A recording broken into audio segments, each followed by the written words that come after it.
again, and welcome back to another review. So, this time we're going to be reviewing Star Wars Episode 2, Attack of the Clones. So, as always, I am not professional. I am not a professional movie reviewer, just a man who enjoys a good time. And for the most part, I had a pretty good time watching this movie, all things considered. There's some stuff that I think they improved upon from Episode 1, some stuff they didn't really compared to Episode 1, but let's get right into it. We're going to obviously go into our pros and cons and everything. So, the pros is I do like how we're starting to see some things develop. So, obviously up to this point, the Star Wars lore has been slowly developing in a bit of a slow burn type of thing where, a lot of stuff is starting to lead up to other stuff. And what we see is some of the tension beginning to grow between Obi-Wan Kenobi and his Padawan, Anakin Skywalker.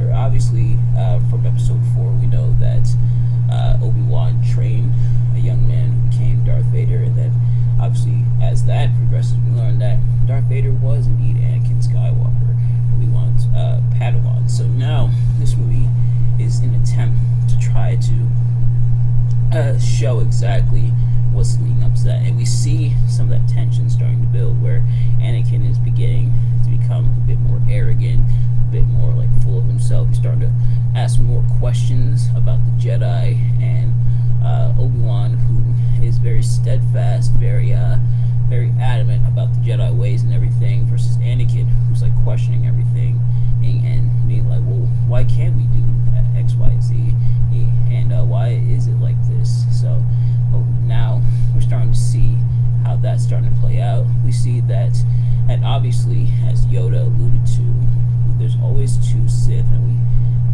in the first episode, The Phantom Menace, after Darth Maul was killed and everything, Yoda says there's always two Sith, and we see the second one, Count Dooku. And we also start to see how the Sith is being implanted into the Galactic Republic, and where it's revealed that Darth Sidious, whoever this Darth Sidious is, well, we obviously know who it is because we watch the movies and everything, but they're starting to figure out that Darth Sidious is implanted within the Galactic Republic, and he's starting to control the Senate and everything, into where he's corrupted people such as Count Dooku. So now we see that the Sith are slowly taking over the Republic, leading to obviously the rebellion that would be present in the original trilogy, because this is the prequel trilogy. This is stuff that's happening before the original trilogy, obviously. So we start to see those, and they're dropping hints as to who exactly Darth Sidious could be, but we obviously won't learn exactly who it is until the next movie, where a lot of stuff starts to wrap up. We also see sort of the romance blossoming between Padme Amidala and Anakin Skywalker, and obviously attachments are forbidden as per the Jedi way, but Anakin is saying, screw that, I love her. So we start to see that, but this is all leading, pretty much all spiraling and snowballing to Anakin's downfall, and him leading to becoming Darth Vader. Sorry for the spoilers and everything. So there's that. We start to see how Obi-Wan Kenobi has matured now that he has a Padawan of his own versus the first movie, which takes place, the second movie, Attack of the Clones, takes place 10 years after Phantom Menace.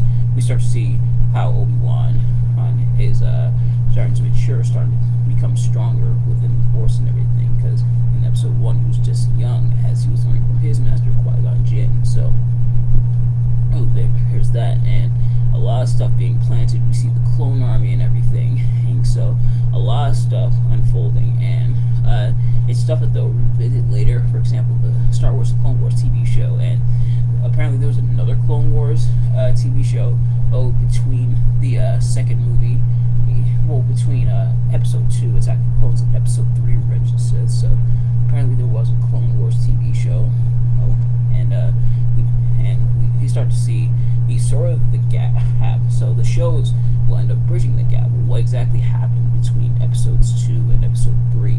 So we start to see how that unfolds as they acknowledge that the Clone Wars have begun.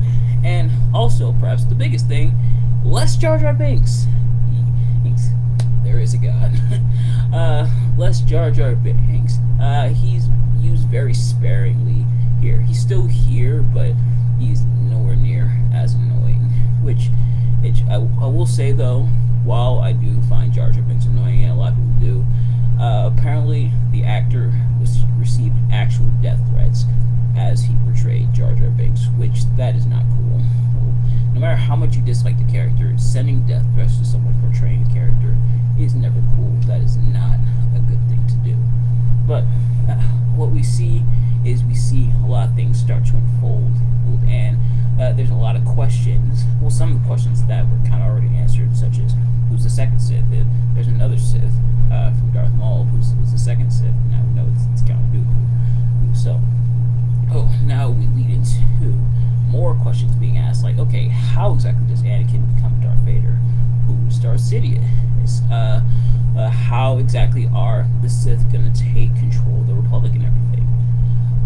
In terms of what I didn't really like about the movie, I feel like they kind of tried to rush the romance between Anakin and Padme a little bit. They almost forgot, like, oh shoot, we gotta get the romance in there because they're obviously gonna be a couple, and that's how Luke and Leia get there.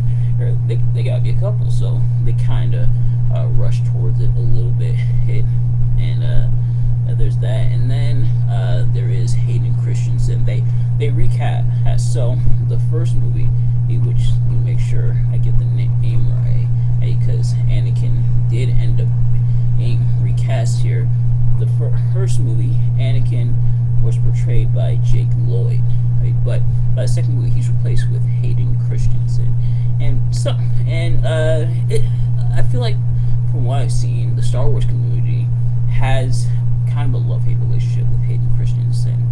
On one hand, and he does fine for the most part, but his delivery of lines is like kind of wooden, kind of not really that interested. But I will kind of come to his defense a little bit. For starters, seeing him in interviews, I kind of determined is that's kind of just how he talks.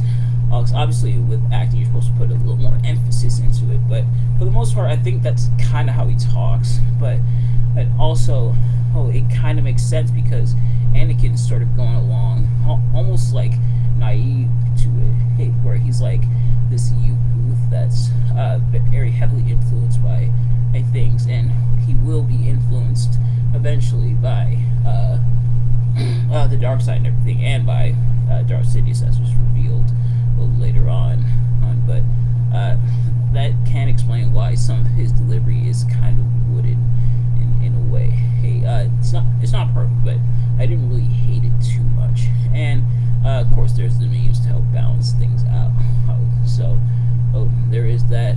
And I feel like some of the stuff that Christensen as Anakin is supposed to say, I feel like could have been done better, but in all actuality, it kind of makes Anakin come off as a bit unlikable, which I get is the point and everything, because, Anakin's supposed to turn to the dark side and everything, but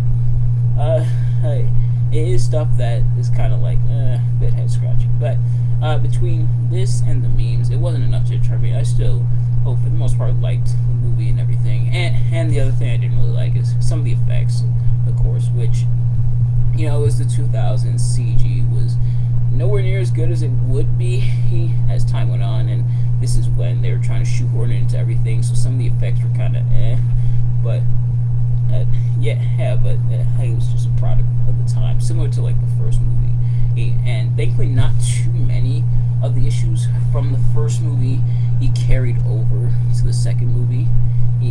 But here is that the fact that Anakin revisited Tatooine, that I think the only reason that was there is to show Anakin starting to fall to the dark side, which is pretty important, but also to show how Anakin beats Owen Lars, aka Luke's Uncle Owen. So that was a whole reason, I guess, for the Tatooine visit, but otherwise it probably could have been cut, but maybe that's just me. But nevertheless, I still, for the most part, enjoyed the movie and everything, and I hope you enjoyed my review. I'm probably not going to review episode 3 until next week, so stay tuned for that.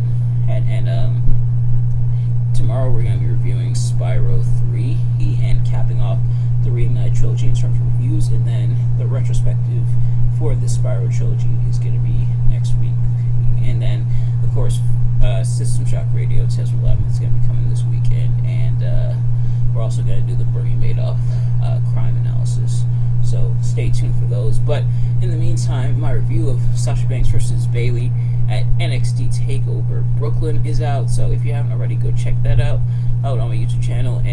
But as for this review, thank you for watching. I hope you enjoy it. In terms of overall impact that this movie has on the series, and I kind of brought it up, how some stuff is starting to be set into motion, and it does feel like between episode 1 where we meet Anakin and everything, and then episode 3 where Anakin becomes Darth Vader, this movie in a lot of ways does feel like a midpoint. It feels like kind of the middleman, getting us from young Anakin and strong with the Force and everything, needing a mentor, to Anakin becoming Darth Vader, falling to the dark side and everything. This was kind of the middle point, the bridging the gap in a way, which is kind of how I interpreted it. But nevertheless, thank you all so much for watching.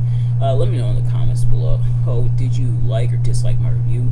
Did you agree or disagree with my sentiments? And let me know why. And yeah, but thanks for watching, and I will see you guys later.